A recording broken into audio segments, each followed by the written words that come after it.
గణపవరానికి చెందిన ఒక దళిత మహిళ తనను ఒక మంత్రి మోసం చేశారంటూ తన భర్తకు ఉద్యోగం వేస్తానని 4.5 లక్షలు తీసుకుని తన భర్తకు ఉద్యోగం లేకుండా చేశారని కూడా ఆమె అయితే ఆరోపిస్తుంది. అసలు ఎవరా మంత్రి, ఎవరు ఆమె తెలిసిన ప్రయత్నం అయితే చేద్దాం.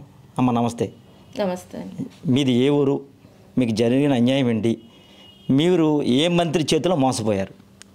మాది గణపవరం గ్రామం అండి, తాడేపల్లిగూడానికి దగ్గర. నా పేరు పరిమళ సుమన అండి. నా భర్త పేరు బొడ్డుపల్లి వీర వెంకట సత్యనారాయణ అండి. నా భర్తకి ఎంఎన్ఓ ఉద్యోగం వేస్తానని చెప్పి కొట్టి సత్యనారాయణ, ఆయన చేతి కింద ఉన్న మెంటే సుదర్శన్ అని ఆయన కలిసి నా దగ్గర 4.5 లక్షలు తీసుకున్నారండి. 4.5 లక్షలు తీసుకుని జాయిన్ అయిపోండి అన్నారండి. తీరా జాయిన్ అయ్యాక ఆర్డర్ కాగితం ఏమీ ఇవ్వలేదండి. 6 నెలలు గడిచిన తర్వాత ఒక ఆర్డర్ కాగితం ఇచ్చారండి. కానీ అది 6 నెలల తర్వాత ఆ జాబ్ కూడా తీసేశారండి. ఏంటండి పర్మనెంట్ ఉద్యోగం ఇస్తానని చెప్పేసి ఇలా 6 నెలల బేసిక్స్లో ఉద్యోగం వేశారు, అది కూడా స్వీపర్ పోస్ట్ వేసారేంటండి అని నిలదీశామండి. మెంటే సుదర్శన్ అని ఆయన మిలిటరీ మాధవరాన్ని ఉంటారండి. నిలదీస్తే మీకు ఆ ఉద్యోగం కాకపోతే ఇంకొక ఉద్యోగం కాకపోతే ఇంకొక ఉద్యోగం వేస్తామండి, మీకు ఎందుకు, మంత్రి గారు మన చేతిలో ఉన్నారు, మీకు ఎలాగంటే అలాగా, కంగారు పడకండి, ఆయన కొంచెం బిజీగా ఉన్నారని చెప్పేసి మాట దాటేసేవారండి. మేము డబ్బులు ఇచ్చినప్పుడు బ్యాంకు ద్వారాగా ట్రాన్సాక్షన్ చేస్తామంటే అలా కుదరదు, బై హ్యాండ్ ఇవ్వాలని చెప్పేసి కొట్టు సత్యనారాయణ గారు ఎమ్మెల్యేగా ఉన్న టైంలో ఆయన ఆఫీస్కి తీసుకువెళ్ళి 4.5 లక్షలు ఈ మెంటే సుదర్శనం, నేను నా భర్త కలిసి ఆయన చేతిలో పెట్టామండి. అమ్మ, నువ్వు ఒక ఉప ముఖ్యమంత్రి మీద అపవాదులు వేస్తున్నావు, ఆరోపణలు చేస్తున్నావు. అసలు నిజంగా నువ్వు డబ్బులు అనేది మంత్రి గారికి ఇచ్చావమ్మా? నిజమైతే చెప్పు, లేదా ఎవరైనా వేరే రాజకీయ పార్టీ వాళ్ళు నీ వెనకాల ఉండి ఇలా చెప్పిస్తున్నారంటారు? లేదండి, నా వెనకాల ఎవరో లేరండి.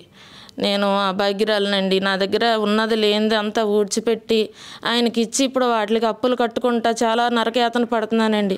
అందు గురించి నేను ఇలా బయటకు రావాల్సి వచ్చింది. కానండి చావు బతుకు లేక నేను ఇలాగా నా డబ్బు కోసం నేను పోరాడుతున్నాను. కానండి నా వెనకాల ఎవరో లేరండి. అయితే నువ్వు మంత్రికి డబ్బు ఇచ్చాను అంటున్నావు, అసలు మంత్రికి ఎలా ఇచ్చావు, ఎక్కడ ఇచ్చావు, నీ దగ్గర ఆధారాలు ఏమైనా ఉన్నాయా లేవా? నా దగ్గర ఒక వాయిస్ రికార్డు మాత్రమే ఉందండి. మెంటే సుదర్శన్ అని ఆయన వాళ్ళ ఇంటికి పలుమార్లు వెళ్ళి నేను అడిగినప్పుడు చాలా రెక్లెస్గా సమాధానం చెప్పేవారండి. ఇంకా విసుగొచ్చి నేను ఒక వాయిస్ రికార్డ్ చేశానండి, ఆయన వాయిస్. అయితే డబ్బులు 4.5 లక్షలు ఇచ్చాను అంటున్నావు, ఎక్కడ ఇచ్చావు, ఎవరికి ఇచ్చావు? మంత్రి గారి ఆఫీసులో ఇచ్చానండి. మంత్రి? కొట్టు సత్యనారాయణ గారండి, ఉప ముఖ్యమంత్రి గారు. ఎక్కడ ఇచ్చావు? ఆయన ఆఫీసులో అండి, పైన డాబా మీద అండి ఇచ్చారు. ఏమన్నారు అప్పుడు ఆయన? వేసేస్తాను వెళ్ళండి అన్నారండి. రేపు వచ్చి జాయిన్ అయిపోండి అన్నారండి. వెళ్ళి జాయిన్ అయిన తర్వాత ఆర్డర్ కాపీలు అవి ఇవ్వలేదండి. 6 నెలలు తిరిగామండి ఆర్డర్ కాపీ కోసం. తిరిగితే ఏదో తుడుచుకునే ఉద్యోగం అని చెప్పేసి 6 నెలల ప్రాతిపదికన ఇచ్చారండి. JSW జాబ్ పేరు అని చెప్పారండి. అదేంటండి, మాకు చెప్పిన ఉద్యోగం వేరు, మాకు పర్మనెంట్ ఉద్యోగం అని చెప్పారు, ఎటువంటి ఉద్యోగం ఇచ్చారని చెప్తే డ్రైవర్ ఉద్యోగాలు ఉన్నాయమ్మా, అయ్యన్న వేయిస్తాను, మీరు కంగారు పడకండి, మీరు మా దృష్టిలో ఉన్నారు, మంత్రి గారు మాట ఇచ్చారంటే తప్పరు అని చెప్పేసి అన్నారండి. మేము కూడా అలాగే మంత్రి గారు పెద్ద పదవిలో ఉన్నవారు ఇలా తీసుకుని ఇలా చేస్తారని అనుకోము కదండి. ముందు 2 లక్షలు ఇచ్చామండి. ఇస్తే ఈ మెంటే సుదర్శన్ అన్న ఆయన, అమ్మ 2 లక్షలు ఇస్తే అలాగే, ఇప్పుడు 4.5 లక్షలు కదా మంత్రి గారు అడిగింది, మీరు అయితే ఉండండి, నేను ఇంకో 2.5 లక్షలు మీ చేతికి ఇస్తాను, మీరు నాకు రేపు తెచ్చి ఇచ్చేద్దరు కానీ అని చెప్పేసి ఆయన దగ్గర ఉన్న 2.5 లక్షలు మా 2 లక్షలు కలిపి మంత్రి గారికి ఇచ్చారండి ఈ మెంటే సుదర్శన్ అన్న ఆయన.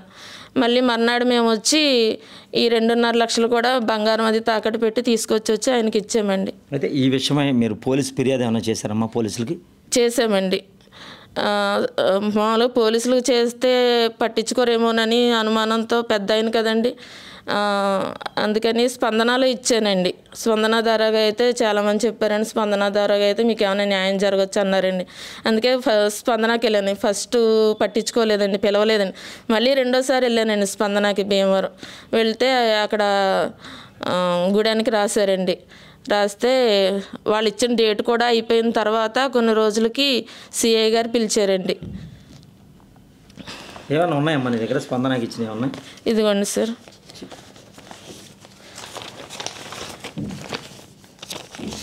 ఇది 2 లక్షలు ఇచ్చారంట కదా ముందు.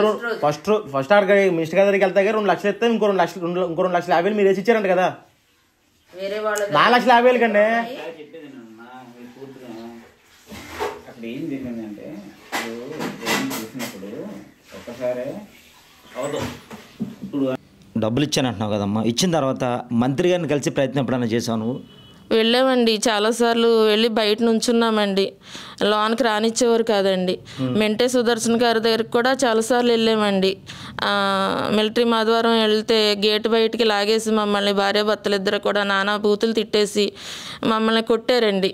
మా వారు భయపడి దూరంగా వెళ్ళిపోయారండి. ఆయన ఊళ్ళో కూడా లేరు. ఆయన చాలా ఇబ్బందులు పెట్టారండి. మీ మీద కేసులు పెడతాము, మీరు దొంగతనానికి వచ్చారని చెప్పేసి మీ మీద కేసులు పెడతామని నన్ను నా భర్తని కూడా కొట్టారండి. బయటికి ఈడ్చేసారండి.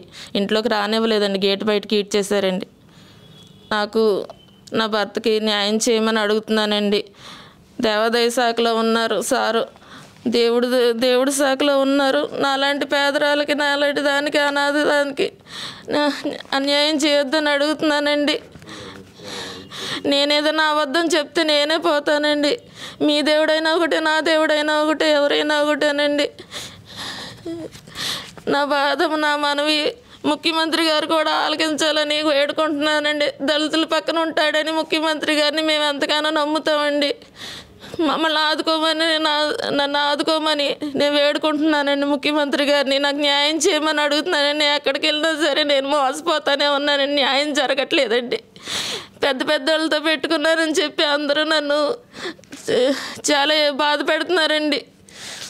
మంత్రి నుంచి, పోలీసుల నుంచి, మంత్రి అనుచరుల నుంచి కూడా తనకు ప్రాణం ఉందైతే ఒక దళిత మహిళ అయితే ఆవేదన వ్యక్తం చేస్తుంది. ఇప్పటికైనా కళ్ళు తెరిచి అధికారులంతా కూడా నాకు న్యాయం చేయాలని కూడా మా మహిళ అయితే ప్రాధాయపడుతుంది. కెమెరామెన్ చందుతో పొండరి, ఉమ్మడి పశ్చిమ గోదావరి జిల్లా.